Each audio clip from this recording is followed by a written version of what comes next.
Explicando o Rural, toma 7.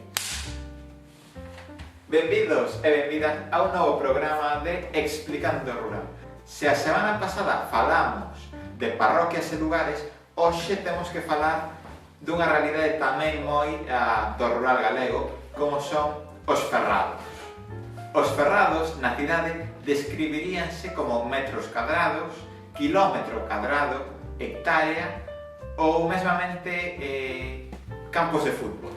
Estos son 5 campos de fútbol. Aquí o ferrado originariamente era unha medida de cantidade ou de peso, porque era un recipiente e o ferrado era a cantidade que iba dentro, que oscilaba entre 12 e 20 kilos. Despois, esa medida de cantidade pasou a ser unha medida de extensión que era o terreo necesario para encher un ferrado. Entón temos o ferrado de peso, de cantidade, e o ferrado de extensión. Como os solos e o clima varía moito, en cada concello o ferrado é diferente. Varía moito de concello a concello. Hai algúns que son iguais, pero temos un ferrado nalgún concello que equivale a 65 metros cadrados, sendo máis pequeno, e o ferrado máis grande no concello onde máis mide son 700 metros cadrados. Hai moita diferencia, non é o mesmo ter un ferrado nun concello que noutro.